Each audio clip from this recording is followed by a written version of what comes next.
मध्ये त्यांचं जे काय साम्राज्य म्हणून मी आता बघायचं साम्राज्यात म्हणायचं आणि एक आनंद घ्यायचा म्हणून सगळ्या शून्याने फिनिक्स पक्षाची उपमा सुद्धा मला वाटतं इथं तिथे होईल. कारण 1968 ते 72चा अनुभव किंवा आपण सगळेच बऱ्यापैकी आता बीकेसाठी काय पडायचे किंवा जरा जेमटी कुठे गेला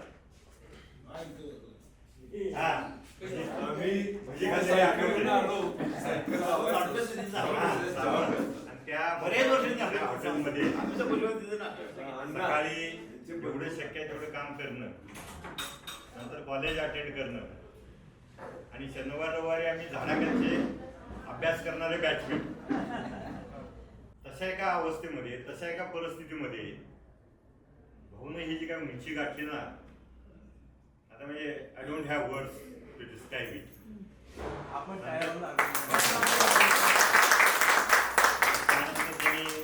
ग्रॅज्युएशन भावाच्या मतीनं गोव्याला एका बँकेत नोकरी केली काही काळ, पण अल्प काळ. कारण सातत्यानं भाऊचं जे डोक्यात विषय होता ना, आपलं काय तर स्वतःचं पाहिजे, काही का असं ना पण स्वतःचं काहीतरी पाहिजे. ती उर्मी त्याला ग बसू दिली नाही. नातेवाईकांचा, घरातल्यांचा, सगळ्यांचा विरोध असून सुद्धा राजीनामा दिला.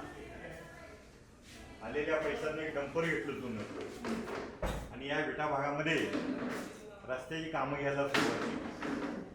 रोड कॉन्ट्रॅक्ट अतिशय लहान प्रमाणात हे सगळं सुरू केलं त्यांनी. आणि सगळ्यात महत्त्वाचं आता युनिटी बिल्डर असेल किंवा युनिटी फूड्स असेल, हे सगळं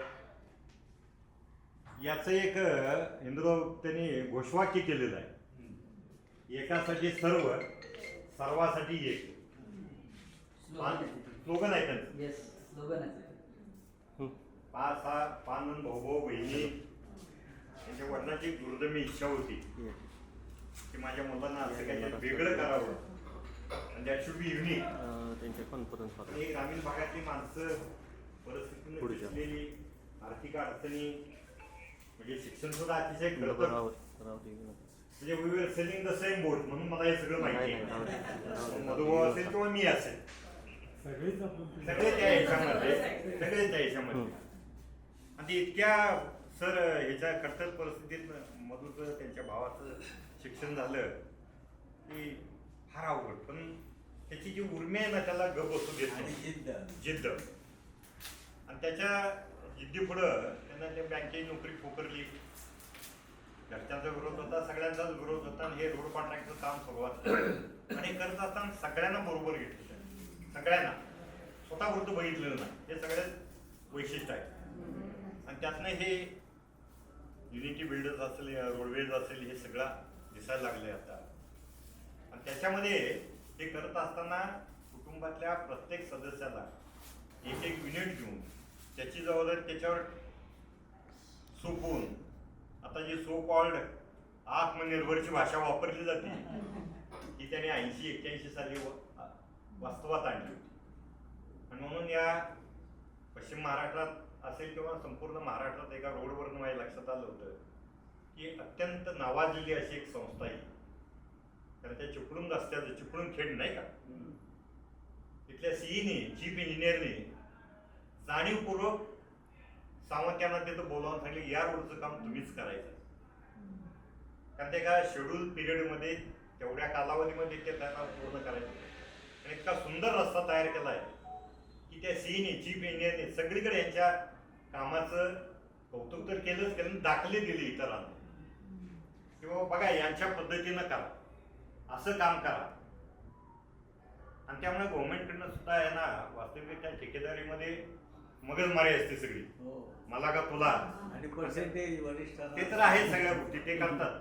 फक्त एवढंच की त्यापासून हे अलिप्त आहेत, पण आलेला रोग काही एकटा दूर करू शकत नाही. त्यांचे मॅनेजर वगैरे सगळं मॅनेज करतात, ते हे स्वतः जात नाही. हे करत असताना शेजवळचं आर्थिक अडचणीची आपण उभा राहिले, सामान्य माणसाचं काय करायचं म्हणून त्याने पैसा फंड नावाची संस्था काढली आणि ती इतकी नेटकेपणानं चालवल्या सर्वसामान्यांच्या गरजा भागतात. मी बँकेत काम केलं असल्यामुळं एनपीएचं झाक, एनपीएचं 10 काय असतं ते मला माहिती आहे. 0% एनपी आहे आणि सगळे कस्टमर त्या वेल आम्ही फुल्ली सॅटिस्फाईड. इतक्या चांगल्या पद्धतीनं ही पतसंस्था भाऊनं चालवलेली आहे आणि नावारूपालाही आणलेली आहे ती पतसंस्था. त्यामुळं त्यांच्यामध्ये काम करणारे लोक असतील, आसपासच्या सुरली घाटातले असतील, सैदापूर असेल, कोकणाचा काही भाग असेल, ही सगळी मंडळी नाही इथं त्या पतसंस्थेचा फायदा घेत असतात आणि मोठ्या प्रमाणात चालू आहे. ते युनिव्हर्सल फूड ज्यावेळी काढलं तेव्हा तो उद्दिष्ट त्यांचं तेच होतं की एक्सपोर्ट करणं, काय करणं, एक वेगळं युनिक काहीतरी क्षेत्रात काम करणं. पण थोडंसं दुर्दैवानं काही गोष्टी जरा बदलाव झाल्या, दुर्नयच्या घडल्या गोष्टी, त्यामुळे हे चालवावं द्यावं लागलं. पण ते सुद्धा या मंडळींनी खूप चांगल्या पद्धतीने चालवले आणि आज युनिव्हर्सल फूड असेल, युनिक असेल किंवा पैसा बँक असेल, फार चांगल्या पद्धतीने काम केलं. हे करत असताना मला या माणसाचं आणखी एक पाटील सर आठवण येते की स्वतःपुरतं बघत राहील ना हा माणूस. शाहू महाराजांच्या सारखं सगळ्या अँगलने यांनी काम केलं आणि पुसेगावला एक शिक्षण संस्था यांनी घेतली जी थोडीशी पलॅप झाली, कडमडली होती. मी केलं माहीत असेल कदाचित. ती यांनी ताब्यात घेतली, त्याला फंडिंग केलं आणि इतक्या चांगल्या पद्धतीनं उभारलेली आहे. तिथं नंबर म्हणजे क्यू लावावा लागतो ऍडमिशनसाठी. माझ्या मुलाला द्या, माझ्या मुलीला ऍडमिशन द्या, इतकं स्टँडर्ड केलंय. आणि याचं बेस मधोमध एकच धोरण आहे, जे करायचं उत्तम करायचं. A1 झालं पाहिजे. करायचं म्हणून काय करायचं, ते A1च असलं पाहिजे, नाहीतर मग करायचं नाही. आणि तीच पद्धतीने शेतीमध्ये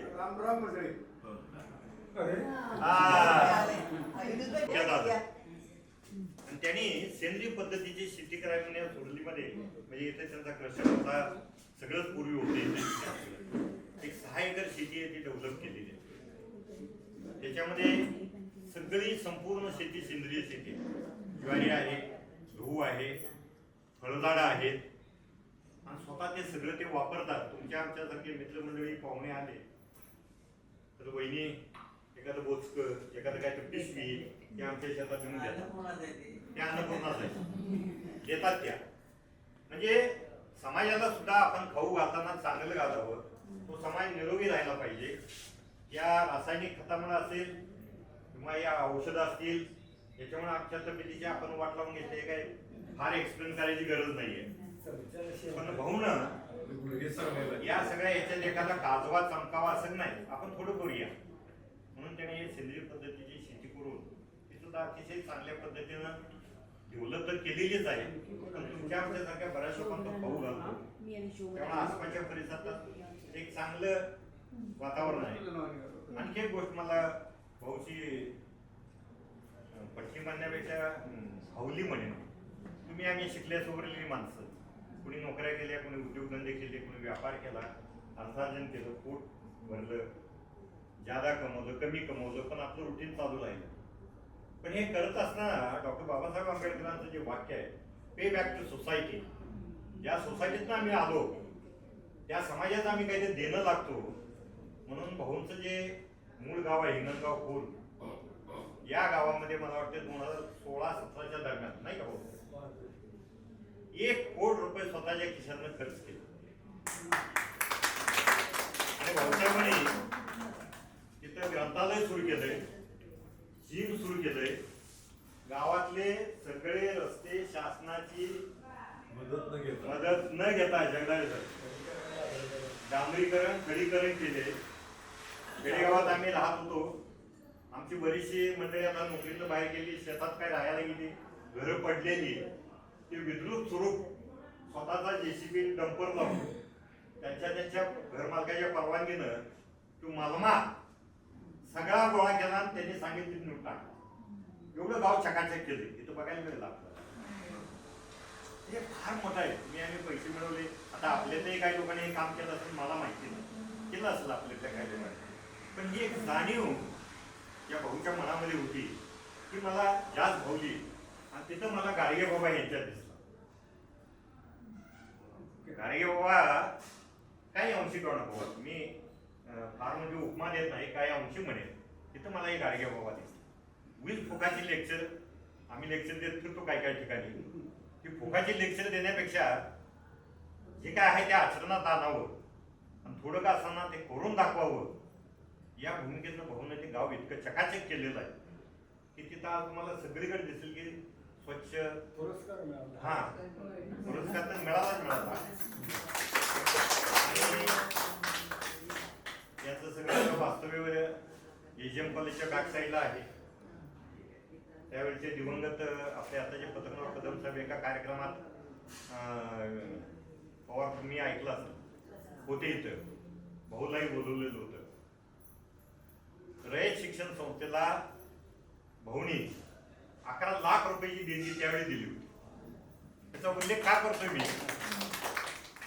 शैक्षणिक संस्था असतील, सामाजिक कार्य असेल, समाजाचे काही अडीअडचणी असतील, काही ठिकाणी लोकाग्रहास्तून मंदिराला सुद्धा दिली त्यांनी. अशा 52 का 55 ठिकाणी त्यांनी देणग्या दिलेल्या आहेत. आता ती यादी वाचायला मला वेळ आहे, यादी नाही आहे माझ्याकडे, पण त्याला ते आवडणार नाही आणि तो स्वतः बोलणार नाही म्हणतात मी त्याला न विचारता बोलला तो सांगणार नाही कधीच सांगणार नाही. कारण त्या वसंतदादासाठी त्याचा थोडासा स्वभाव आहे. सांगली जिल्ह्याचे महाराष्ट्राचे नेते दादा नेहमी म्हणायचे बोलण्यापेक्षा तुम्ही काम असं करा की काम बोललं पाहिजे. तुम्ही सांगत फिरू नका मतं द्या म्हणून, ते काम बोललं पाहिजे. तसं भाऊनं शिक्षण क्षेत्रात असू दे, आर्थिक क्षेत्रामध्ये असू दे, शेती असू दे, इंडस्ट्रीज असू दे, या प्रत्येक ठिकाणी काम केलं आणि त्याहीपेक्षा काही निराधार मुलांना त्यांनी सांभाळायचं व्रत बसा घेतलं. 100 मुलांना आपण रोज जेवण देतो. हे निराधार आहे. ते जेवणाचं किती मुलं ते इंग्लिश मिडियमच्या मुलांना बालवाडीच्या तिथं आहे. घरी जेवण एका वेळेस. म्हणजे हे राजाच्या मी विचारलं पुण्यापासून असं का केलं तर पालकांना वेळ कुठायची डबे करायला. बरोबर. आणि इंद्रजित देशमुखांचं घारेवाडला जे एक प्रतिष्ठान आहे हा. शिवम प्रतिष्ठानला, त्याचा बॅकबोन म्हटलं तर चालेल भाऊ म्हणजे MG भाऊ बॅकबोन. हो दरवर्षी हा आता कार्यक्रम झाला ना 2 हो दिवस. हो त्या सगळ्या बिल्डिंग मी बांधले. आम्ही पाहिले. बॅकबोन. एवढंच नाही तर मिरज शहरामध्ये, मिरज आणि काही लोकांना माहित असेल कर्नाटक बॉर्डरला आमचे शेजारी आहेत. बराचसा वर्कर क्लास कर्नाटकातून तिथून मिरजेत येतो. शिक्षणाच्या गैरसोयी भयंकर. मी आमची काही सवंगडी डॉक्टर मित्र त्यात मेजॉरिटी होती. तिथे एक संस्था काढली होती साहेबांनी, आहे आज कन्नड माध्यमिक विद्यालय. मला इथनं भाऊनी एका शब्दाखातर 51,000 रुपयाची देणगी दिली. साधारणपणे 2005-06ची गोष्ट. ती मग मी म्हटलं गरीब पोर आहे त्यांच्याकडे आम्ही फी घेऊ शकत नाही आणि आम्हाला काहीतरी करायचं आहे, मला काहीतरी पैसे दे. माझ्या अपेक्षा होते 25 द्यावेत त्यांनी. मला न विचारता अकाउंट पाठवून दिली. म्हणजे ज्यांच्याशी संबंध आला आणि जिथे इथं गरज आहे आणि विशेषतः ज्याला आपण गरजू क्लास म्हणतो त्या क्लासला सातत्यानं मदत करायचं वसा भाऊनी घेतला आणि खूप मोठी प्रगती त्यांनी या सगळ्या क्षेत्रामध्ये घडवून आणली. आणि हे सगळं करत असताना सौभाग्यवती लक्ष्मीची प्रचंड साथ आहे, प्रचंड साथ आहे. आणि हे सगळं करून मी आणखी बघितलं भाऊ प्रसिद्धीपासून खूप लांब आहे, खूप लांब. एखादी आता पत्रकार वगैरे काही येऊन भेटतात त्यांना सोविनियर काढायचा आहे, आमच्या काही जाहिरात देतो, पण स्वतःचे काही 2-4 लेख दिले होते आमच्या आग्रहाखातर त्यांनी. पण कुठे डायसवर यावं, काहीतरी बोलावं, जाहिरात करावी, फोटो द्यावे, या सगळ्या गोष्टीपासून मात्र एवढा लांब आहे तो की खरंच भाऊच आहे का हे तुम्ही आम्ही त्याचे कलिग असून सुद्धा आपल्याला पूर्ण माहीत नाही. त्यांनी प्रसिद्धी फारशी केलीच नाही. त्या प्रसिद्धीपासून टोटली पूर्ण पूर्ण पूर्ण बाजूला आहे. आणि म्हणून एक कर्मयोगी असं माझ्यासारख्याला वाटतं. तुमचे आमचे मित्र म्हणून आम्हाला तर अभिमानाचा आहे सगळ्यांना, कारण आपल्या मित्रांना एवढा मोठा उत्कर्ष करावा. कारण त्या स्टेजवर मला आठवतंय वाक्य पतंगराव कदम साहेबांचं. अरे म्हटलं मी एवढा भारतीय विद्यापीठाचा मोठा संस्थापक, एवढं मोठं शैक्षणिक नेटवर्क किंवा संकुल उभा केलंय की मला माहित नव्हतं. मलाही काहीतरी दे की तिथं ते 5 लाख देत कदम साहेबांना. कदम केली की काय आपण राज्यात तंबाखू हा पण त्यातली एक वृत्ती जी आहे ना, शिक्षण क्षेत्रासाठी आपण मदत दिली ते. आपण मोठे का लहान माहित नाही, माझ्या खिशात 10 रुपयाचे 5 घेतलं ह्याची PWD असेल किंवा शासकीय जे काही काम आहे तिथं अतिशय चांगल्या पद्धतीनं पूर्ण काम केलंय आणि त्याचे रिटर्नही कसे मिळाले ते त्यांना सिद्धांत आहे, जेवढं द्याल तेवढं परत येईल. हिचं तत्व असं आहे जे मी जेवढं देतो त्याच्या दुप्पट मला येते. आणि हे करत असताना खरं आहे ते. सगळ्या भावांना, भावाच्या मुलांना सगळ्यांना एकत्रित घेऊन उद्योगाला कामात लावलं. म्हणून ते जो दोघं आहे, दोघं साहेब म्हणतात एकासाठी सर्व सर्वासाठी एक, तो प्रत्यक्ष कृतीत भावनिक उतरला. आणि आयुष्यामध्ये वैयक्तिक आयुष्यात सार्वजनिक जीवनात बघितलं शिस्त भयंकर भयंकर शिस्त. एखाद्या ठिकाणी मी 11 वाजता येतो म्हटल्यानंतर 11ला 5 मिनिटं कमी असून भाऊची गाडी 22 नंबर असतो त्याच्या गाडीला. त्यांचे जन्मदिनांक आहे. मोठा अधिकारी जरी असला तरी सुद्धा त्याला 11:05 पर्यंत वाट होईल नसेल तर त्याला तू तुझ्याकडून. आणि एवढं मोठं साम्राज्य आपल्याकडे असून सुद्धा साधेपणा बघा. त्यांच्या कृपेनं भाऊच्या गाडीत कायम डबा. त्याचं जेवणाची वेळ झाली ना, जवळाखाली कुठल्या तर रस्त्यावर असेल गाडी जाऊन लावला, स्वतःच जेवण घेणार. No 3 star, no 5 star hotel, nothing doing. आपलं घरचं लक्ष्मीच्या हातचं, खऱ्या हातानं लक्ष्मीच्या. वहिनी म्हणाली इकडे का बोलताय मला? 10 स्टारचं जेवण. हाही एक साधेपणा भाऊनी जपला, खूप चांगल्या पद्धतीने जपला. आणि या परिसरात बऱ्याच लोकांना त्यांनी मदती वगैरे केली आहे. त्यामुळे खूप खूप आनंद वाटतो. आज बरीचशी कामं असून सुद्धा आपण सगळेजण इथं आलाय. खरंच त्यालाही आनंद वाटला, आम्हालाही आनंद वाटला. आयुष्यामध्ये जसे चढ उतार असतात, रोडवर आजकालही असतात, तसे काही ॲक्सिडेंटही झाले दुर्दैवाना. ऐक माझं ऐक हे सगळे आपले सहकारी म्हणून सांगा बघा माहित नाही काही. ते आम्हाला उत्सुकता आहे ना. हा. मला असं वाटतं की तुम्ही माहिती आम्हाला त्यांना- सगळी बोलली. सगळ्यांना तुम्ही केलेलं बरोबर. काय केलेलं ते कळू दे माहिती नाही सगळ्यांना. त्यांना. तुला सत्काराने मला करणार. माहित नाही. त्या निमित्ताने ते यातून सांगताय. काय सुटलेले मुद्दे सांगा. ते मला असं वाटतं का त्यांना ते थोडंसं- हे वाटतंय हा. की बाबा, आज जेवण पण आहे. आहे ते सगळ्यांना माहिती आहे. त्यांनी तेच मगाशी जी वृत्ती सांगितली तेच मी बोलला. माझं सत्कार पुढे बोलू नको हे मला. हो मला एक सांगायचं होतं. इतक्या सगळ्या या ह्याच्यातनं तुम्ही राजकारणाकडे का ओरडा?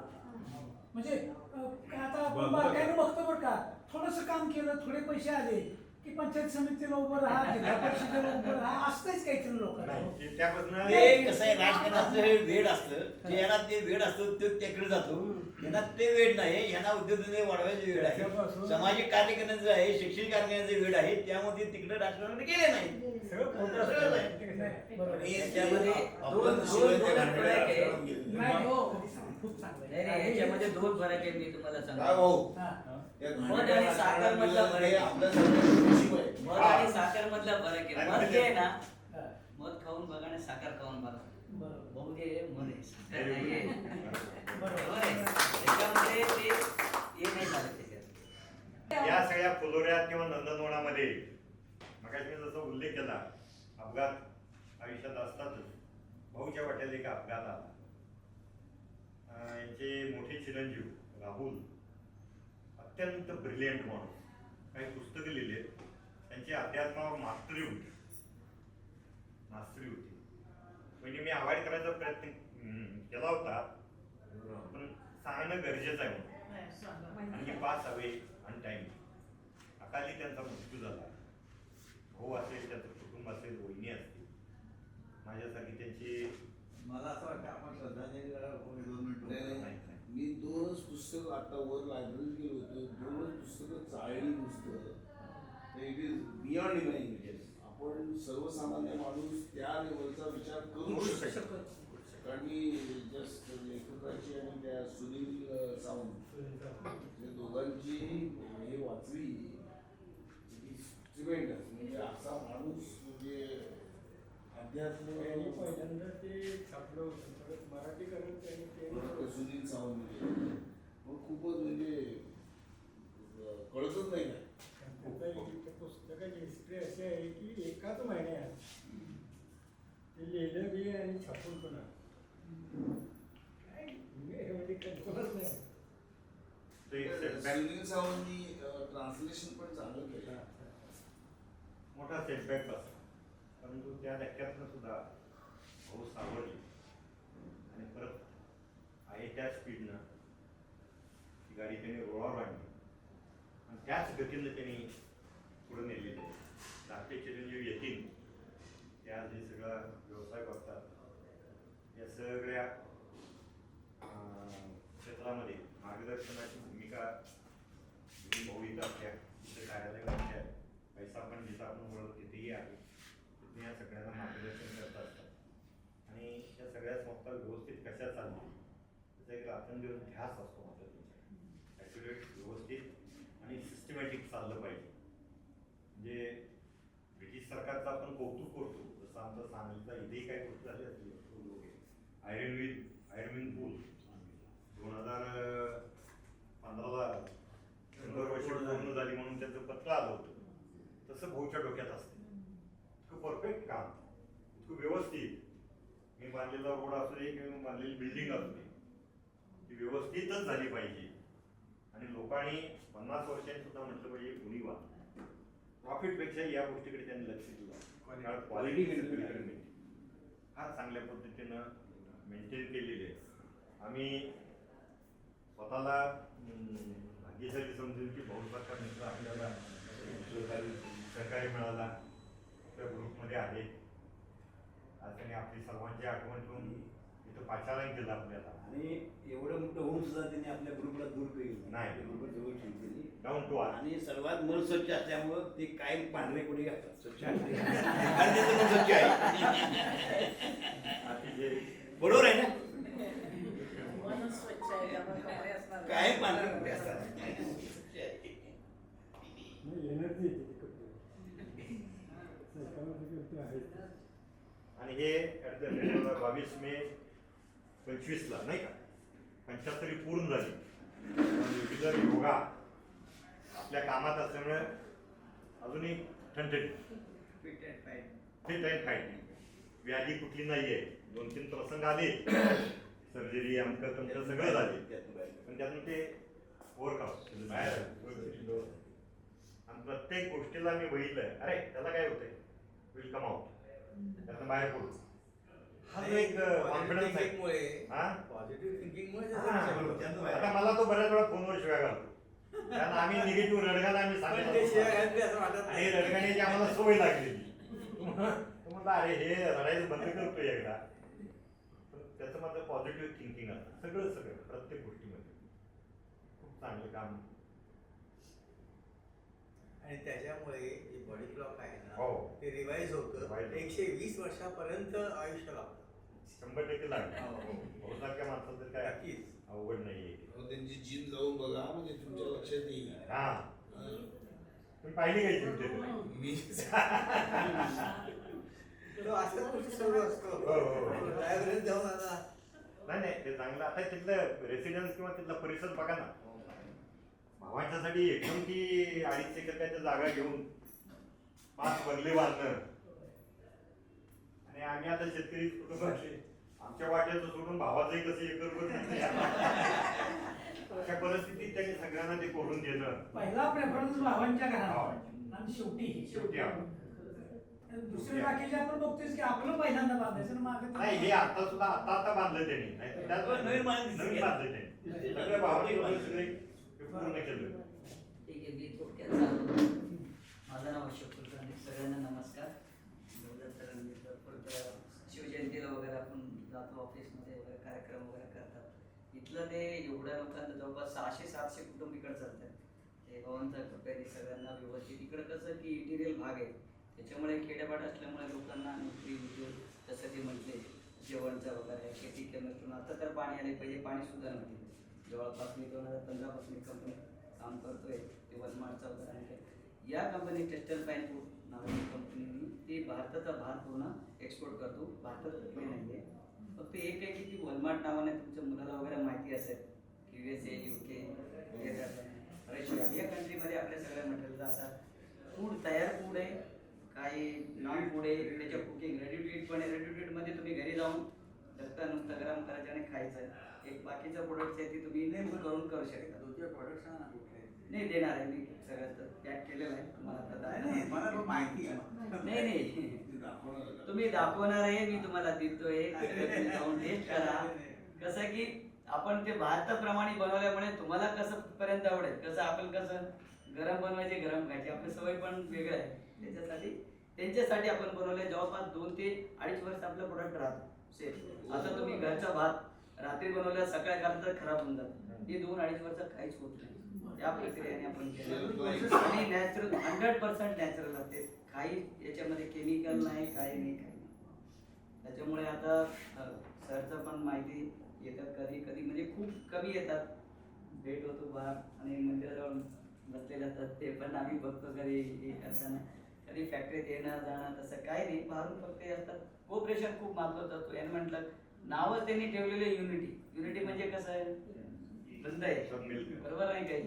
1 लाखाचे म्हणतात ना, ते करोडाची पण नाही, मिलियन करोडाचे पण आहे. तसं त्यांची स्वभाव आहे. आणि ह्या लोकांना, या ग्रामीण भागातल्या लोकांना, इथं तुम्हाला माहिती आहे MIDC नाहीये. आज या लोकांना घरी बसून 25-30 हजार रुपये एक लेडीज कमवते. म्हणजे त्यांच्यासाठी चांगल्या गोष्टी. हो, आम्ही गव्हर्नमेंट वेजेस प्रमाणे सगळ्यांना देतात, बोनस देतात, गिफ्ट देतात, असं काहीच नाही. As per central government rule प्रमाणे सगळ्या कंपनी चालतात. आणि पोल्युशन रोडचा सर्टिफिकेशन आहे, BRCचा, IOCचा सगळं सर्टिफिकेशन आहे. त्याच्यामुळे तुम्हाला मी सगळ्यांना आता कंपनी दाखवतो. सगळी साजरी करायची आहे आणि आम्ही त्या दिवशी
शेवट एकदा मधुकर साबरनं आपलं गेट टुगेदर ठरवलेलं आहे आणि ते व्यवस्थितरित्या पार पडलेलं आहे. सर्व नियोजन योग्य केलेलं होतं. आता मधुकर सावंत याबद्दलची आपण एक छोटीशी फिल्म बघणार आहोत.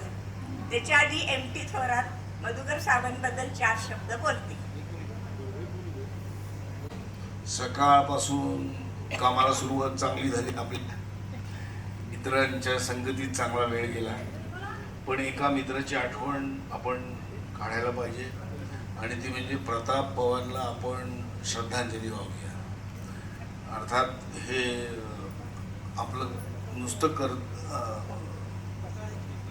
करायचं म्हणून करायचं नाही आहे, कारण प्रताप हा सगळ्यांच्या जीवनातला एक अविभाज्य भाग होता असं मी म्हणेन. कारण अत्यंत धाडसी, बिनधास, हुशार आणि तसा तो हजरजबाबी पण होता. दुर्दैवाने आम्हाला कोणाला जाता आलं नाही त्यावेळी, परंतु त्याच्या आठवणी कधीही विसरता येणार नाहीत. कारण माझ्याकडं नाही, आम्हाला म्हणजे जे जाऊन आले त्यांना धन्यवाद. मी अशी विनंती करतो की आपण सगळ्यांनी 1 मिनिट स्तब्ध उभं राहून प्रतापला श्रद्धांजली वाहूया.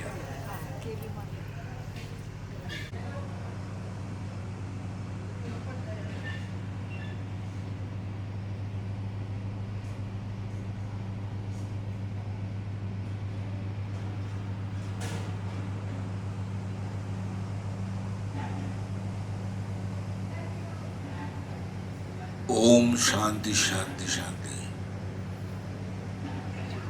कराडमध्ये असताना खूप जीवश्च कंठस्थ होतो, त्यामुळे त्याची आठवण ही सदैव येत राहणार. ज्या दिवशी प्रताप गेला त्या दिवशी सुनीलनी एक मेसेज टाकला होता, म्हणजे आपल्या कुटुंबातील, आपल्या घरातील एक व्यक्ती गेली याची जाणीव तेव्हाही झाली. मित्रांनो, आपलं सगळ्यांचं प्रेम हे फार महत्त्वाचं आहे. मग अशी आमच्या सुभाषी म्हणल्याप्रमाणे क्षण जो येतोय त्या क्षणी एकमेकांजवळ बोलत राहा, आनंदाने राहा. माहीत नाही आपलं आयुष्य, त्यामुळे accept the moment, live the moment with enjoy and keep the relationship. Thank you very much. MT Thorat.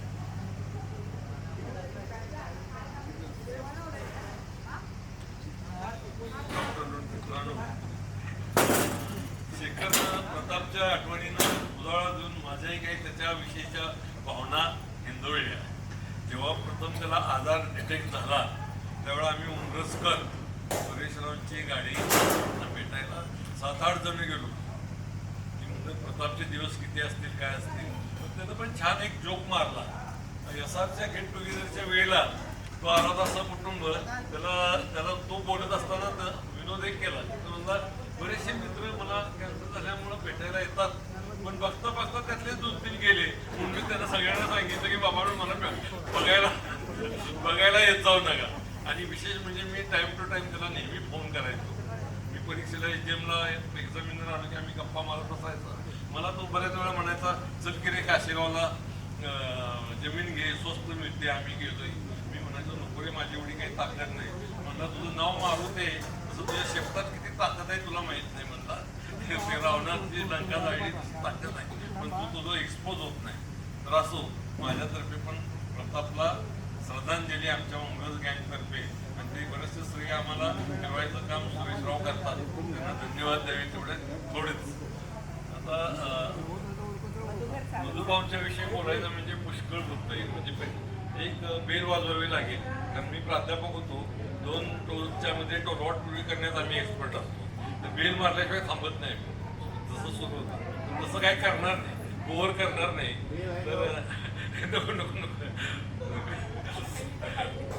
तर मधुभाऊ डी सोरेविषयी, दिवंगत संभाजी पुजारी, जया भागवत, ही शिजवळ सर, हे आम्ही एका 4-8 जण एकत्र काम करायचो. त्या ठिकाणी सायकल येऊन वरून येणार आणि मधुभाऊंच्या तात्यांच्या हॉटेलमध्ये बसून सायकल लावायची, गप्पा छाटत बसायचो. 10 पैशाचा चहा प्यायचो, मजा होती.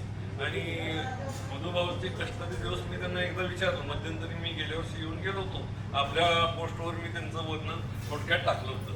मी म्हणलं तुला एवढा उद्योजकता कशी काय निर्माण झाली. तर ते म्हणले मी हायस्कूलला असतानाच म्हणजे शाळेला येताना दुधाच्या किटल्या सुद्धा घेतल्या. त्यावेळी म्हणजे कुठं विष पेरलेला असतो एखाद्या महान उद्योजकाचा. म्हणजे कुठंतरी एक आत आंतरिक इच्छा होती, दडपलेली असते. पण तेव्हा तरी तिला ओपन वाट मिळते तेव्हा ते पुन्हा बँकेची नोकरी सोडून त्यांनी धाडस केलं. त्यांनी मला त्यावेळेला आठवून मी एकटाच आलो होतो परत एकदा आणि आम्ही दोघं सगळी शाळा वगैरे बघितली. त्यावेळेला बऱ्याच गोष्टी मी विचारल्या. शाळेचा परिसर तोच मी खरं म्हणजे आज इथे डिस्प्ले दाखवला असतो तर 12 एकराचा इतका नयनरम्य आहे की संपूर्ण शाळा मी फिरलो आणि वातावरण इतकं सुंदर आहे त्या कृषी संस्थेचं. आणि आता त्याचं नंदनवन योग्य माणसाच्या हात पदस्पर्श किंवा हाताला स्पर्श होऊन त्याचं सोनीच्या झालेलं काही वर्ष तुम्हाला बघा झाडं लावलेली होती. शिक्षक विद्यार्थी सगळे आनंद आपण नंदनवनाचं वर्णन करतो तशी ती शाळा भरलेली होती. ते लहान मुलं आणि आधी अलीकडे मी एकदा आमचा फोन असतो अजूनमधून. काल सुद्धा फोन होता मला म्हणजे ते आता कसं करायचं रे पाऊस एवढा आहे तर ती म्हणतं आपण नीतिमान माणसं आहोत. आपल्या अजिबात नाही उद्या 9:30ला म्हणतो ऊन पडलेलं असतं तर तुला कसं कळतं. मला ओंकार आला की म्हणतं खरं पण ते कळतं. म्हणजे कसं आहे आपली जशी पॉझिटिव्ह ॲटिट्यूड असेल तशा घटना निसर्ग सुद्धा घडवत असतो. तर मधुभाऊंचं वर्णन काय थोड्या शब्दात करता येणार नाही पण शून्यातून विश्व निर्माण करण्याची एक गोष्ट मी टाकली. त्याचं एक आदर्श उदाहरण उद्योजकता मनगटात पावर असल्यानंतर काय होऊ शकतं. म्हणजे देवधर्म करून नारळ फोडून भंडारा घालून उद्योग निर्माण होत नाही. तर त्यासाठी मनगटात पावर पाहिजे आणि ती मधुभाऊंनी दाखवून दिली आणि स्वतः पुरतच केलं नाही. लेडीजविषयी अमृतरावने पुष्कळ गोष्टी सांगितल्या. मी सांगणाऱ्या सुद्धा कव्हर झाल्या की सर्व बंधूंना इक्वल ट्रीटमेंट केली टोटल फॅमिलीसाठी. आणि हे त्याग एवढा सोपा नाही. आणि त्यांनी सांगितलेलं उदाहरण मी मगाशी सांगितलं की मी जे काय करतो ते थोडं केलं तर मला दुपटीनं माझ्याकडे परत येतं. ही जी श्रद्धा आहे कष्टावरची श्रद्धा आहे ती माणसाचं एनकरेज करते. नारळ फोडून होणार नाही.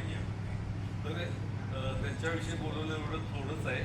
मी काय तुम्हाला जास्त बोर करत नाही. सांगेल एवढं थोडंच आहे. परंतु मी मध्यंतरी येऊन जातो अजून वाटलं तर मी फोन करत असतो. खाली खुशाली करतो. त्यांनाही आवडतं बोललेलं. आम्ही घड्याळ लावून पाहतो असं बोलतो काय काय वेळेला जेव्हा भावाचं. तर ही जी आपली कनेक्टिव्हिटी आहे ही इम्युनिटी बूस्टर आहे. म्हणून तेव्हा सांगितल्याप्रमाणे आपण कनेक्टेड राहावं. पावसामुळं मग परगावी गेल्यामुळं आता मला वाटतं प्रत्येकजणच आहोत. त्याचं पुष्कळ लोकांना आता मला वाटतं काही लोकांना रूप लागेल फोटो आणि माहिती ऐकल्या पण ते मध्ये आधी आले तरी मधुभाऊ त्यांचं स्वागत करतील याची मला पूर्ण खात्री आहे. तर मी एवढं बोलून थांबवतो जास्त बोलतो.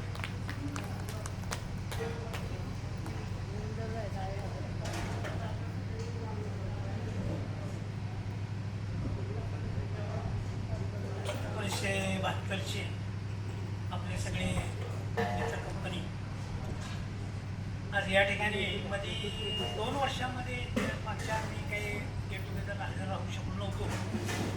ह्या वेळेला मात्र आहे. एकंदरीनं खूप मजा आली. मधुकर सावंतांच्या घरी पाठीमागं मला वाटतं 5-6 वर्षापूर्वी मला येऊन जाण्याचा योग आला होता. बसलो होतो मी बराच वेळ 1-1.5 तास गप्पा मारून बसलो होतो. त्यावेळी त्यांनी ह्या सगळ्या त्यांचा परिसर दाखवला. या आपल्या मित्राचं मला राहून राहून जी एक आठवण येते ती म्हणजे आम्ही कॉलेजला असताना संभाजी पुजारी मी आणि मधुकर सावंत तिघं आम्ही कॉलेज सुटल्यानंतर जरी सायकल कोणाकडे असली तरी सुद्धा चालत गप्पा मारत मारत त्यांच्या हॉटेलपर्यंत यायचं. थोडा वेळ तिथं थांबायचं. शक्यतो चहा वगैरे काय ते विद्यार्थी दशक नसायचं पण भजी खायचो आणि पुन्हा येतो आम्ही आमच्या मार्गाला ते त्यांच्या मार्गाला. आणि बरेच वर्ष पुन्हा आम्ही ग्रॅज्युएट झाल्यानंतर पुन्हा तिथून पुढं बरेच वर्ष त्यांची माझी गाठच पडलेली.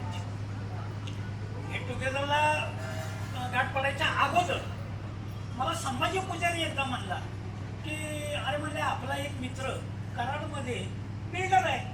म्हणलं कोण काय? मग त्यांनी मला सांगितल्यानंतर ठीक आहे म्हणलं आपण मग पुन्हा एकदा गाडी घेऊया. तर अशी ती त्यावेळची जुनी ओळख. त्यानंतर काय पुन्हा मध्यंतरीच्या बऱ्याच काळात हे जसे जसे मोठे होत चाललेले होते तसं आमचा कुठेही संबंध आलेला नाही. आजचं त्यांचं हे सगळं वैभव बघितल्यानंतर मग खरोखर थोडंसं स्वप्नात असल्यासारखं वाटतं की कथा एखाद्या माणसाची इतक्या शून्यातनं त्यांनी हे निर्माण केलेलं त्यांचं विश्व. तरी आज आपण अगदी थोडाच भाग बघितलं असं म्हणायला काही हरकत नाही. त्यांच्या बाकीच्या बऱ्याच बाबी आहेत. तिकडं एक इंग्लिश मिडियमची शाळा आहे, गावामध्ये काही काय आहे, शेती 3-4 ठिकाणी आहे. हे सगळं बघितल्यानंतर खरोखरच कौतुक करण्यासारखीची बाब आहे. मला हे बघितल्यानंतर ते मगाचं जे आपण सगळं त्यांचं जे फॅक्टरी बघितली आणि खरोखर विश्वास बसत नव्हता की आपल्या माणसाने एवढं काही केलेलं आहे, विश्वास बसत नव्हता.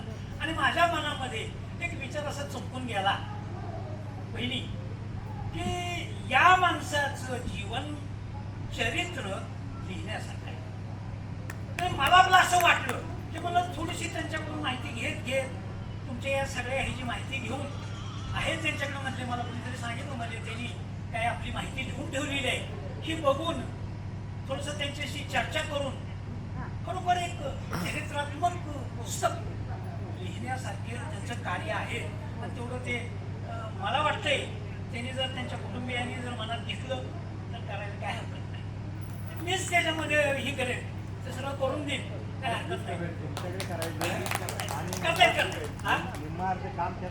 हो, त्यांनी त्यांच्या कार्याची माहिती दिली. त्याचं आपल्याला एक वैशिष्ट्य तुमच्या लक्षात आलं असेल, हा माणूस स्वतःबद्दल काहीही बोलत नाही, काहीच बोलत नाही. म्हणजे आता खरं म्हणजे एवढं मोठं उभं केलं म्हणल्यानंतर थोडंसं अभिमानानं सगळ्यांच्या पुढं जाऊन सांगत मी हे असं तसं असं काहीच बोलत नाही. सगळं ते माहिती सांगितली ती तुम्ही सांगितली आणि ह्यातली निम्म्यातली माहिती आम्हाला फक्त होती, याच्यापेक्षा काहीच माहिती नव्हती. पण आहे मात्र कौतुक करण्यासारखी बाब आहे. एक मोठा माणूस आपल्यातला सगळ्यांच्या समोर आणखी रूपाने यावा अशी माझी मनापासूनची इच्छा सकाळपासून माझ्या डोक्यामध्ये ती आलेली होती. आज त्यांच्या या कार्याला त्यांनी मिळवलेल्या यशाला त्यांचे सगळे कुटुंबीय वगैरे जे आहेत त्या सर्वांना मी शुभेच्छा देतो आणि अशीच त्यांची भरभराट पुढं होत राहो अशी मी ईश्वरचरणी प्रार्थना करतो. एक 3 पुस्तकं मी त्यांना माझी देणार आहे. पुण्यात सांगून सर बसले या पुढे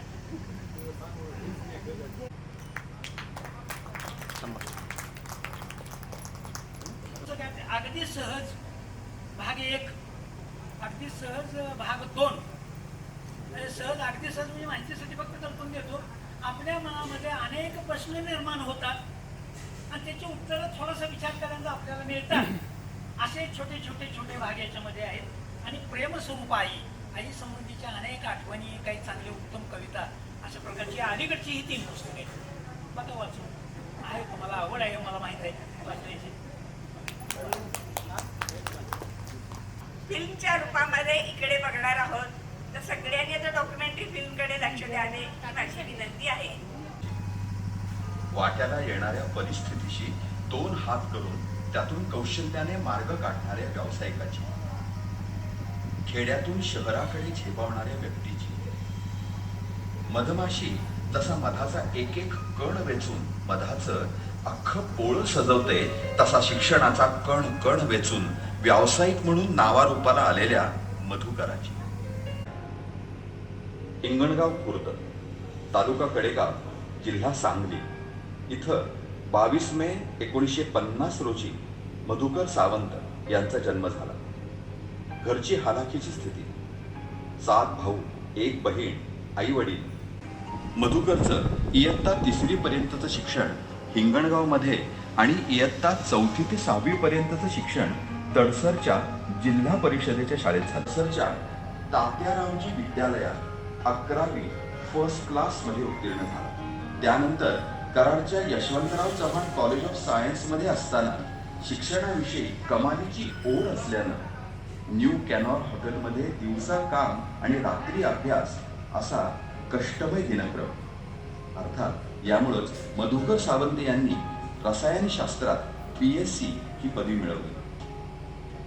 शिक्षणानंतरचा पुढचा अध्याय सुरू झाला. लवकरात लवकर पैशाची आवक आवश्यक असल्याने मधुकर भाऊंनी नोकरी करायचे ठरवले. गोव्यात राहणारे RK पाटील हे त्यांचे भाऊजी. गोव्यात नोकरीच्या शोधासाठी मधुकर भाऊंनी पहिलं वर्ष अक्षरशः पायपीट केली. कोकणी आणि घाटी या मतप्रवाहात नोकरी मिळेल अशी शक्यताही दिसत नव्हती. अनेकदा रडू यायचं. आत्महत्येच्या विचारांनी मनात विचारांचं कापूर मारायचं. एके दिवशी गोवा राज्य सहकारी बँकेची जाहिरात निघाली. मधुकर रावांचा बँकेच्या परीक्षेत 2रा नंबर आला. क्लार्क पदासाठीची नोकरी नक्की झाली. गोव्यात 2 वर्षे इमाने इतबारे नोकरीचं रहाटगाडगं सुरू होतं. खर्च भागवून घरीही 4 पैसे पाठवता येतील असं वाटत होतं. पण एकूणच अवघड होतं. कारण महिन्याकाठी गाठीला पैसे शिल्लक राहत नसल्याने मनात अपुऱ्या पैशाची चिंता सतावत होती. दरम्यान चिरंजीव मधुकर आणि ची सौ काम लक्ष्मी समुद्राच्या कडेला एका छोट्याशा खोलीत 4 भांड्यांचा संसार थाटला. खर्च आणि विवंचना संपत नव्हत्याच. यातच थोरल्या चिरंजीवांचा जन्म झाला. उरलेल्या वेळात काहीतरी व्यवसाय करायची खुमखुमी मधुकर रावांना काही गप्प बसू देईना. सुट्टीच्या दिवशी ट्रक भाड्याने घेऊन गोव्यात ग्रामीण भागात मीठ वाहतुकीचा व्यवसाय पहिल्याच सीझनला 3,000 रुपये नफा मिळाला. हुरूप वाढल्याने त्यांनी स्वतःची गाडी घ्यायचे ठरवले. म्हापसा अर्बन बँकेत कर्ज प्रकरण केले. त्यातून एक सेकंड हँड गाडी घेतली. मधुकर भाऊंचं पहिलं पाऊल हे गोव्यात पडलं. शिरोडा भागात सुरू असलेल्या लोखंडाच्या खाणीत गाडीला काम मिळालं. पण दुर्दैव असं की 8 दिवसात ती गाडी, आता दोन्ही गाड्यांची चाकं कराडकडे येण्यास उत्सुक होती. सन 1980 मध्ये कराड परिसरात सावंत बंधूंचा बांधकाम साहित्य सप्लाय असा नवा व्यवसाय सुरू झाला. कृष्णा साखर कारखान्याची पाणंद रस्ते सुधारण्याअंतर्गत थेट निविदा होती. कारवे ते कोडोली आणि कारवे ते कोरेगाव अशी 2 रस्त्यांची कामे मिळाली. तो दिवस सावंत बंधूंच्या व्यावसायिक प्रवासाला वेगळं वळण देणारा ठरला. त्यावेळी विट्याला पंचायत समितीचे सभापती असलेले संपतराव देशमुख यांनी विश्वासानं कडेगाव तडसर रस्त्याचं काम मधुकर भाऊंकडे सोपवलं. श्री जानाई स्टोन क्रशरची स्थापना करण्यात आली. वर्ष होतं 1990. सावंत बंधू मोठ्या एकदिलानं आणि तडफेनं व्यवसाय वाढवत होते. त्याला प्रशासकीय स्वरूप देण्याच्या उद्देशानं व्यवसायाचं नाव ठरलं मेसर्स युनिटी बिल्डर्स. क्रशर पाठोपाठ 1994 मध्ये कराडजवळ सुर्ली या ठिकाणी डांबरीकरणासाठी हॉट मिक्स प्लांट सुरू करण्यात आला. नंतरच्या टप्प्यात कामेरी, पलूस, रत्नागिरी. मेसर्स युनिटी बिल्डर्सचं कार्यक्षेत्र केवळ सांगली जिल्ह्यापुरतं मर्यादित न राहता सातारा, कोल्हापूर आणि रत्नागिरी या जिल्ह्यांमध्येही युनिटी नावाचा ब्रँड निर्माण झाला. राहुल मधुकर सावंत. मधुकर भाऊंचे थोरले चिरंजीव अमेरिकेहून इंजिनिअरिंग इतरांवर लगेच छाप पडेल. यातूनच युनिव्हर्सल फूड्सचा व्यवसाय सुरू झाला. सर्व मशिनरी अद्ययावत, माल एक्सपोर्ट करण्याच्या दर्जाचा असल्याने युनिव्हर्सल फूड्सचा अल्पावधीतच्या आजाराने राहुल सावंत यांचे निधन झाले. प्राणज्योत मालवण्यापूर्वी त्यांनी इच्छा व्यक्त केली होती की त्यांनी साठवलेल्या पैशातून एक ट्रस्ट स्थापन करावा आणि त्या माध्यमातून गोरगरिबांची सेवा घडावी. स्वतः मृत्यूशय्येवर असताना समाजाच्या हिताचा विचार करणारे राहुल सावंत हे खरोखरच एक दैवी व्यक्तिमत्व होते.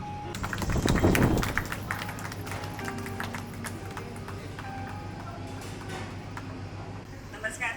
मधुभाऊंच्या बद्दलची आपण डॉक्युमेंटरी फिल्म बघून खूपच अडवून गेलेलो आहोत. काय काय माहिती नसलेल्या गोष्टी पण आम्हाला यातून कळलेल्या आहेत. खूपच सॅल्यूट आहे त्यांना. मीना त्यांना काहीतरी बोलायचं आहे. मीना मीना केलं का तुला? असं नाही. मीरा बागवेला काहीतरी बोलायचं नाही. नमस्कार. मी आगंतुक भावनाच्या ग्रुपमधला. सरोजताईंची मी शेजारी मैत्रीण आणि आमची तिथली कोल्हापूरची मैत्रीण. मला एक दिवस त्या जूनमध्ये म्हटल्या असा असा एक प्रोग्राम आहे आणि माझे कॉलेजमेट मधुकर सावंत आणि त्यांचा असा असा व्यवसाय आहे, बिल्डर आहेत आणि बरेच प्रोजेक्ट ते दाखवणार आहेत, येशील का माझ्यासोबत? मी तयार झाली आणि मग तो प्रोग्राम थोडा पावसामुळे पोस्टपोन झाला आणि कालचा दिवस उजाडला. माझ्या डोळ्यापुढे व्यक्तिमत्व कराड आणि बिल्डर वेगळंच होतं. म्हटलं आपण अशा बरोबर जायचं आहे व्यक्तीबरोबर. दारात असते दरवाजात आम्ही करेक्ट 9:45 इथं हजर झालो आणि मी पण त्यांना ॲड्रेस करते भाऊ म्हणूनच. भाऊ दारात हजर होते. एक वेगळं व्यक्तिमत्व होतं डोळ्यापुढं आणि दिसले वेगळेच जेंटलमन. दुसरं मी काय म्हणू शकत नाही. आतमध्ये आले, त्यांच्या परिवाराबरोबर बोलले. अगदी मला किती तासाभरातच मला त्यांच्यातलंच एक आणि सगळ्यांनीच मला आपलंसं केलं. त्यांचे बरेचसे प्रोजेक्ट बघितले, डॉक्युमेंटरी बघितली. मग त्याच्याबद्दल थोडंसं मला सांगावं वाटतं की विंदा खरिंदेकरांच्या 1-2 ओळी आहेत.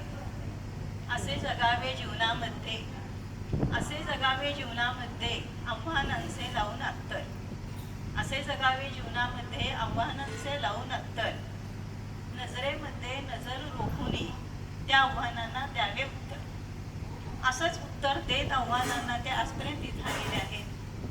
मी एवढीच प्रार्थना करते की त्यांचं उर्वरित आयुष्य खूप सुखासमाधानाचं, आरोग्यपूर्ण जाऊ.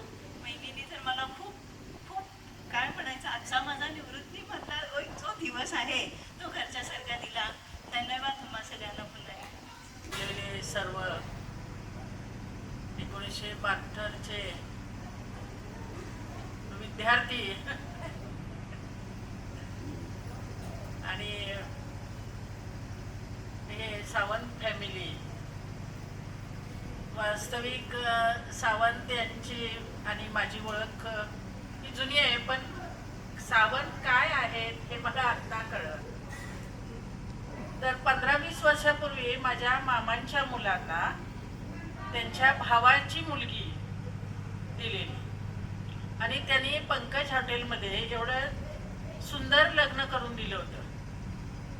मग माझे मामा म्हणाले खूप नावाजलेली पार्टी आहे, म्हणजे खूप चांगली पार्टी आहे, मोठी पार्टी आहे, म्हणजे माझ्यापेक्षाही ती मोठी पार्टी असे मामा म्हणजे म्हणाले होते. त्याच्यानंतर एकदा मी त्यांच्या म्हणजे थोरल्या भावांकडे एकदा येऊन गेले होते 5-10 मिनिटं. इकडे काय आले नाही. मग त्यांनी मला सांगितलं की हे 6 भाऊ आम्ही आहोत, 6 जावा आहोत आणि ओळीनं सगळ्यांचे बंगले.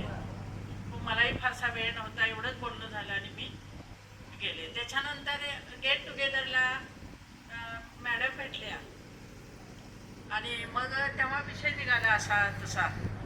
मग आमचे पाहुणे आहेत हे समजले. मग मी हे म्हणाले कराडला जायचं आहे आपल्याला ह्यांच्याकडं. तर म्हटलं वेळात वेळ काढून मी येणार आहे, कारण आपल्या भागातले आहेत आणि आपले पाहुणे आहेत, म्हणून मी वेळात वेळ काढून आज आले या ठिकाणी. पण या ठिकाणी आल्यानंतर त्यांचं ते कार्य सगळं बघितल्यानंतर म्हणजे किती मोठ्या मनाची माणसं आपल्या या देशात आहेत हे जाणवलं मला. आणि मनाचा मोठेपणा खरोखर भारतामध्ये ठासून भरलेला आहे आणि तो यांच्या रूपानं सगळ्यांना बघायला मिळाला. आणि कष्ट अमेरिकेत सुद्धा जी आपली मुलं जातात तिथं ती खूप कष्ट करतात अमेरिकन लोकांपेक्षाही. तसं या ठिकाणी यांनी आपल्या कष्टातून एक नंदनवन फुलवलेलं आहे, ते आज बघायला मिळालं. केल्याने होत आहे रे आधी केलेची पाहिजे असं म्हटलं जातं. ते काही वावगं नाही. त्याच्यासाठी तन मन धन अर्पण करावं लागतं.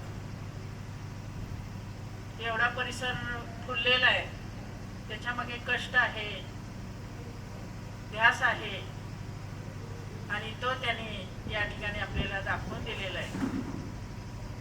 आणि विशेष म्हणजे लोकांना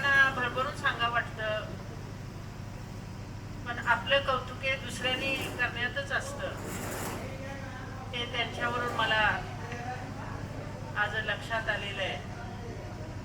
आणि त्यामुळं मितभाषी आणि एवढं मोठं कर्तृत्वाचा गाडा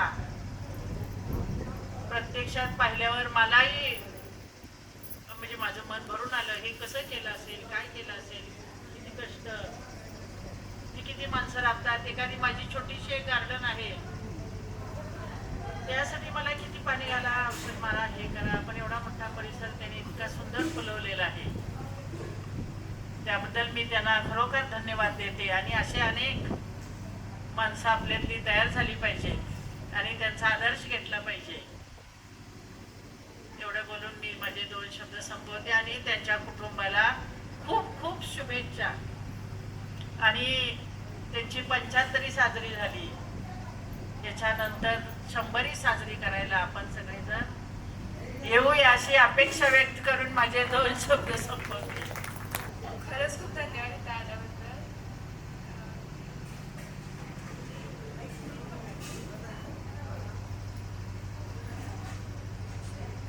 आठवण सांगते, लहानपणची एक आठवण सांगते, आजोबांची एक आठवण सांगते. मला कसे वाटतात आजोबा? काय? बोल. आजोबा नेहमीच असतात माझ्यासोबत.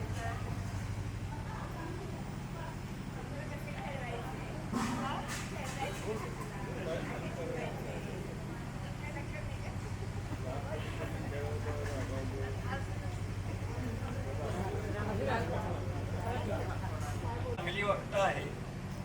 स्कूलमध्ये वगैरे नंबर काढते बोलतात. आज काय झाले काय कळायचं, घरी असल्यामुळे तिला तसं वाटतं. त्यामुळं किती माणसं येतील, किती येणार नाही, काही अंदाज नव्हता. तरीसुद्धा भगवंतांची कृपामुळं पाऊसही उघडलेला होता. आणि बऱ्याच वर्षापासून ज्यांचा चेहरा मी बघितला नाही अशी कितीतरी माणसं आज या ठिकाणी आली. जे नेहमी संपर्कात असतात ते कुठं दिसतच नाही. काय योगा आहे हे ॲव्हरेज जास्त माणसं पण आली तर आनंदच आहे, पण कमीत कमी किती असावी. आम्ही 40 ते 50 लोकांचा अंदाज केला होता. एवढे यावे आणि हा कार्यक्रम जो पेंडिंग राहिलेला होता बऱ्याच दिवसापासून तो पूर्ण करावा. आता आमचं डोकं काय झाले, आता रिकामं झाले. कारण ते तारखा आणि हे त्या ह्याच्यामध्ये खूप टेन्शन येत होतं. म्हणजे असल्या गोष्टी करायची सवय नव्हती. म्हटलं एकदा प्रयत्न करून बघू कसं होतंय, आपल्याला जमतंय का नाही. आणि हा योगायोग पण आला. मागच्या गेट टुगेदरच्या वेळेला शेखर त्यांच्याकडे गेलो होतो, त्यांनी ते सगळं व्यवस्थित हँडल केलेलं बघितलं. म्हणलं रत्नागिरीतला माणूस जाऊन सातारच्या पुढं त्या कुठलं गाव ते सोनके ह्या ठिकाणी गेट टुगेदर अरेंज करतो. आपल्यात काही कमी आहे का म्हणलं. मग तिथं त्यावेळेला मी सांगितलं की पुढचं गेट टुगेदर असेल ते कराडलाच असेल. मग ते कुठं करायचं, कसं करायचं, काय डोक्यात नव्हतं. सर्वच लोक हॉटेलमध्ये रिसॉर्टमध्ये करतात. म्हटलं आपण वेगळा पायंडा पाडू, आपल्या घरीच करूया, कसं होईल तसं होईल. तर तो दिवस आज उजाडला. आणि हे सर्व संपन्न होत असताना खूप लोकांनी मला मदत केली सर्वच गोष्टींनी. आणि ज्यांची अपेक्षा नव्हती, म्हणजे बोलत सर तर काय एवढ्या लांब येतील असं मला कधीसुद्धा वाटलं नाही. पण त्यांची जिद्द बघून अगदी उशिरा निघून सुद्धा ते आपले पाठलाग करत होते आणि आपण पुढं पळत होतो. आतून सगळं त्यांचं आवत होतं मला. म्हणजे असं कसं आपण वागू शकतो. पण आता किती हे करायचं, ते खंत राहून गेले, त्यांना आपण बरोबर घेऊ शकलो नाही. ठीक आहे, त्यांच्या जिद्दीप्रमाणे, त्यांच्या विचाराप्रमाणे किंवा त्यांच्या प्रामाणिकपणानं आपल्याला ते जॉईन झाले आणि एक तासभर का होईना आपल्याबरोबर ते राहिले. एकमेकाच्या ओळखी झाल्या, बघितलं, सर्व आनंद वाटला. आता हा कार्यक्रम मला वाटतं आणखी वाढवण्यात काही अर्थ नाही. काही लोकांना घरी जायचं असते, वेळेत पोचायचं असते, येताना गडबड, पुन्हा जाताना गडबड, असं काही होऊ नये. आणि याचा समारंभ म्हणण्यापेक्षा याचा शेवट करायसाठी आणखी कुणाला काही बोलायचं असेल तर आणि एक संधी आहे की त्याचा शेवट कोणीतरी करावा, किंवा मीच काहीतरी आणि बोलून ते संपू का असं मी तुम्हाला विचारतो. आमचा कार्यक्रम कोण घेणार आहे ते जरा हे करा, जाहीर करा. नेक्स्ट गेट टुगेदर ज्यांनी घेतलेलं नाही अशा व्यक्तीने घ्यावं. मी अशा एवढंच बोलतोय. मी जेव्हा इथे आत आलो तेव्हा मला वाटलं की मी काहीतरी चुकलोय, कोणातरी लग्नाला मी आलो की काय. पण भाऊ समोर होतेच. म्हणलं हे यजमानी दिसत आहे. म्हणलं आता कोणाचं लावायचं हा फक्त प्रश्न होता. बट हा समारंभ एक अत्युत्कृष्ट असा आपण म्हणूया आणि एवढी प्रत्येकाने एन्जॉय केलेलं आहे. तुमचं युनिट बघून तर ठक्क व्हायला लागलं. इतकं मोठं काम आणि अत्यंत सिस्टमॅटिक. कारण मी ह्या क्षेत्रात असल्यामुळे, फूड इंडस्ट्रीमध्ये असल्यामुळे मी खूप इंडस्ट्रीज बघितल्या, परंतु ह्याचा हायजीन, नेटनेटकीपणा, स्टाफ हे सगळं पाहिल्यानंतर आय वॉज सरप्राईज आणि अत्यंत सुंदर एन्जॉय केलं आपण. म्हणजे नेहमीच आपण गाणी वगैरे म्हणतो त्यापेक्षा हे एक वेगळं क्षेत्र आपल्याला पाहायला मिळालं. आणि मधुभाऊ, जरी तुम्ही फक्त 1च वर्षांनी मोठे असलात माझ्यापेक्षा, तरी मी तुम्हाला नमस्कार.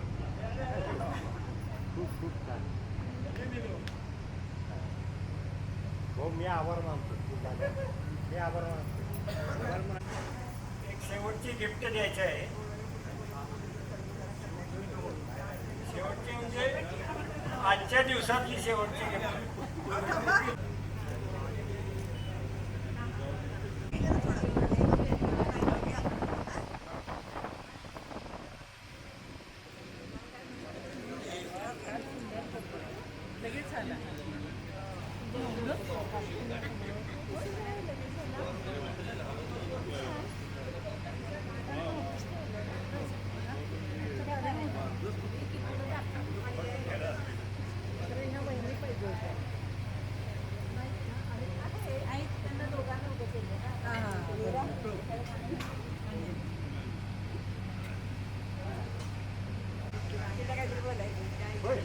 हॅलो, नाही गाडी कोण नाही म्हणत.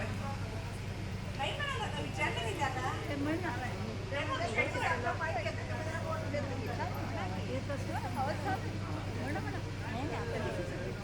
शोभना छान आहे की काय बोलणारच की गाणं म्हणणार एक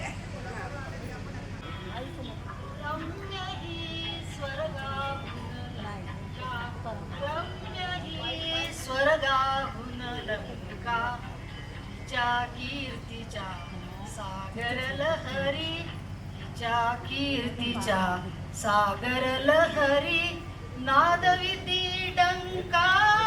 आ आ आ रम्य ही स्वर्गाहून लंका, रम्य ही स्वर्गाहून लंका.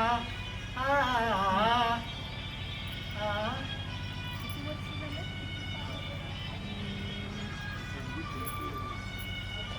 सुवर्ण कमला परी नगरी, फुलून दरवळे निळ्या सागरी, फुलून दरवळे निळ्या सागरी.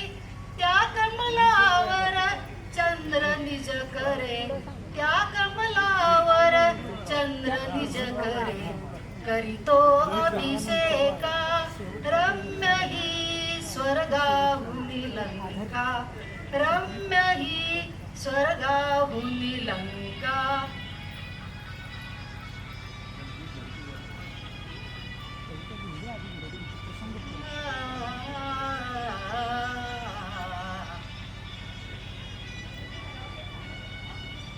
लक्ष्मी लंका दोघी भगिनी, उभय उपजल्या या जलधीतुनी, उभय उपजल्या या जलधीतून. या लंकेचे दासी पद तरी, या लंकेचे दासी पद तरी कमला घेईल का. आ आ आ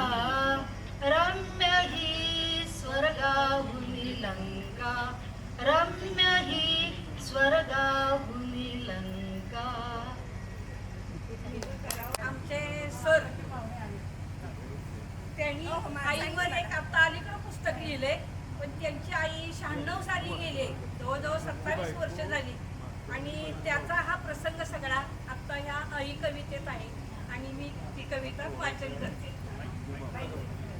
भिंतीला टेकून आई निष्प्राणच बसली होती, भिंतीला टेकून आई निष्प्राणच बसली होती, ती प्रभात माझ्यासाठी घनतमात फसली होती. घेतला हात हातात, घेतला हात हातात, मन झाले कातर क्षणभर, काहीच त्यात नव्हते मग आस कसली होती, काहीच त्यात नव्हते मग आस कसली होती. त्या क्षणी पोरका झालो, त्या क्षणी पोरका झालो, मन फोडीत होते टाहो. मी चुकलो असेन म्हणून मजवर का रुसली होती, मी चुकलो असेन म्हणून मजवर का रुसली होती. किती प्रेमळ आमुची आई, किती प्रेमळ आमुची आई, मग डोळे का भिजलेले, ना कधी बोलली कोणा सन मनात घुसली होती, ना कधी बोलली कोणा सन मनात घुसली होती.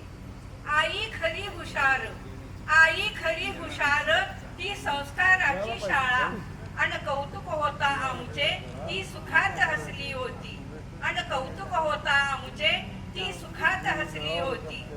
कष्टातच गेला जन्म, कष्टातच गेला जन्म, पण आता बरे जरासे, नियतीला मंजूर नव्हते खतबलता ठसली होती, नियतीला मंजूर नव्हते खतबलता ठसली होती. त्या दिवसापासून हरदिन, त्या दिवसापासून हरदिन मी आई शोधित बसलो, परिपाना फुलात चंद्रातही ती अवचित दिसली होती, परिपाना फुलात चंद्रातही ती अवचित दिसली होती. अशी माझी आई होती.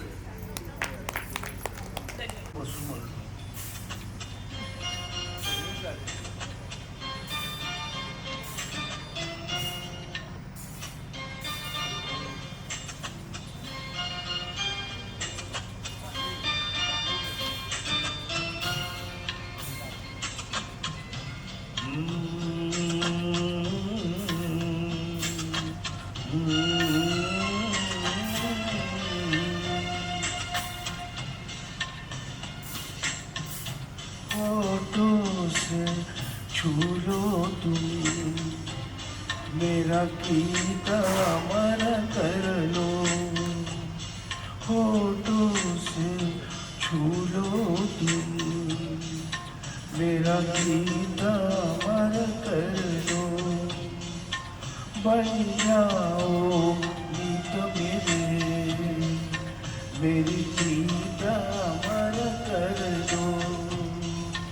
होठों से छू लो तुम मेरा गीत अमर कर लो.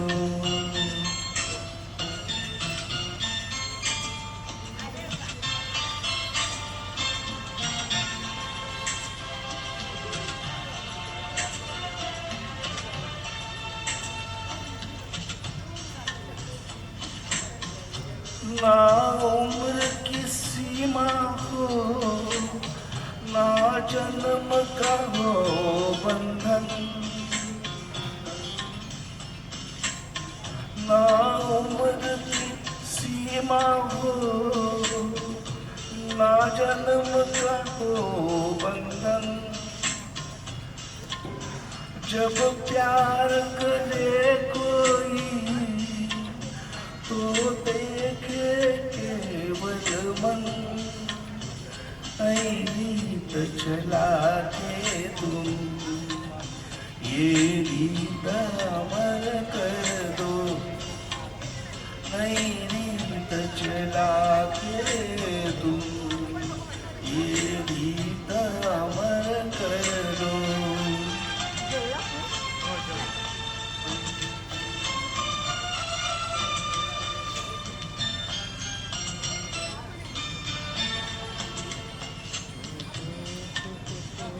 आकाश का सूनापन मेरे तन्हा मन में, आकाश का सूनापन मेरे तन्हा मन में. पायल छलकाती तुम आ जाओ जीवन में पायल छलकाती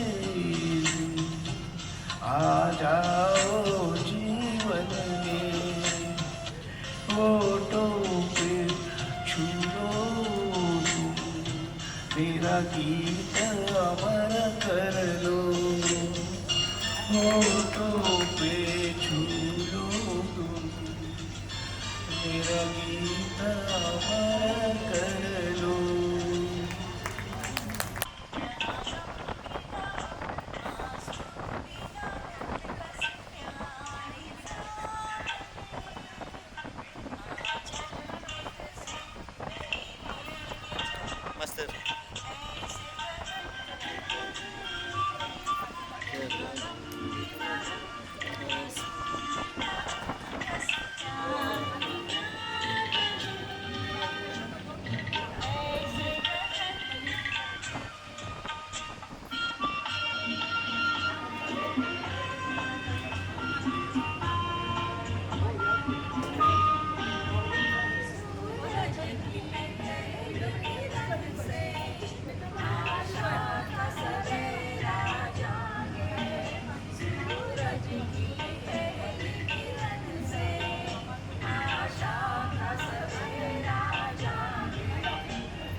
मानसा नको अभिमान करू भल्या माणसा 2 दिवसाची दुनिया छाती फुगवून चालू नको रे नांद तू सुखाने बोल अभद्र बोलू नको रे संतांच्या वचनाचा नको अपमान करू भल्या माणसा